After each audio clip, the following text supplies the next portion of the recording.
میں supreme court میں شریعت اپیلیٹ بینچ کے جج کی حیثیت میں 17 سال میں نے کام کیا، اور شاید اتنے طویل عرصے شاید کوئی شخص سپریم کورٹ میں نہ رہا ہو جتنا میں نے وقت وہاں گزارا۔ تو وہاں ہمارے درمیان جو مقدمات آتے تھے تو اس میں کچھ ہم جیسے طالب علم بھی ہوتے تھے جج کی حیثیت میں، اور وہ حضرات بھی ہوتے تھے جن کی ساری زندگی وکالت میں گزری، جن کی ساری زندگی قانون کی تعلیم و تربیت میں گزری۔ اتفاق سے ہمارا کام ایسا تھا کہ جو مروجہ قوانین ہیں ان کا جائزہ لینا ہوتا تھا، اور اس کی ایک ایک شق کو گہری نظر سے دیکھنا ہوتا تھا۔ تو جو کچھ میں بحیثیت طالب علم کے ہم نے اپنے مدرسوں میں پڑھا، اس کی وجہ سے بات ذرا جلدی سمجھ میں آ جاتی تھی قانون کی، اور بعض حضرات کو کچھ دیر لگتی تھی۔ تو اس وقت جو چیف جسٹس تھے انہوں نے ہماری ایک مجلس بیٹھی ہوئی تھی جس میں جج صاحبان جو یعنی معروف جج صاحبان ہیں وہ بھی تھے، میں بھی تھا۔ کسی قانون کی تشریح پر گفتگو ہو رہی تھی، تو میں نے اپنی کچھ رائے ظاہر کی کہ اس کی تشریح در حقیقت یوں ہے۔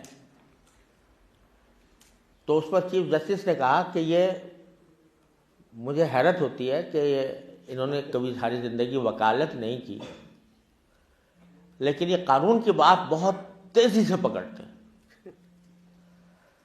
تو ایک دوسرے جج صاحب وہاں موجود تھے، انہوں نے کہا کہ ہاں انہوں نے LLB کیا تھا اور سیکنڈ پوزیشن کے ساتھ کیا تھا۔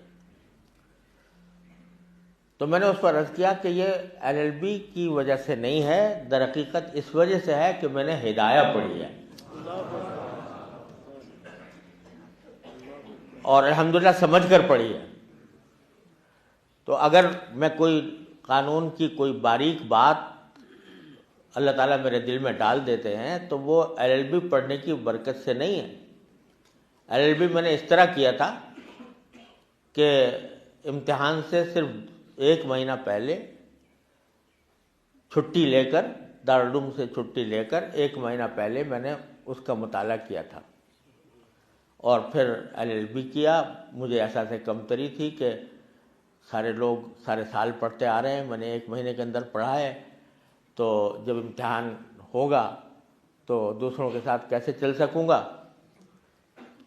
جب وہاں امتحان سے پہلے جہاں طالب علم بیٹھ کے ذرا آپس میں مذاکرہ کرتے ہیں، جب میں وہاں پہنچا تو کچھ مجھے اندازہ ہوا کہ جنہوں نے سارے سال پڑھا ہے تو وہ بھی بعض اوقات وہ بات نہیں سمجھ پا رہے ہیں جو اللہ تعالیٰ نے مجھے سمجھا دی ہے۔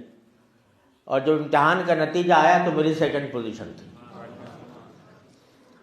تو یہ در حقیقت اس وجہ سے نہیں کہ میں نے ہدایہ پڑھی تھی، اور الحمدللہ فقہ اور اصول فقہ سے خصوصی مناسبت تھی، تو اس کی وجہ سے یہ تھا۔ آج جب میں اس کا مقابلہ کرتا تھا اپنے اصول فقہ کا، وہاں کے جس کو انٹرپریٹیشن آف اسٹیچوٹ کہا جاتا ہے، تو انٹرپریٹیشن آف اسٹیچوٹ جو ہے وہ ہماری اصول فقہ کے مقابلے میں بچوں کا کھیل معلوم ہوتا تھا۔ لیکن افسوس یہ ہے کہ اس عظیم ذخیرے سے، اس عظیم ورثے سے ہماری اکثریت ناواقف ہے۔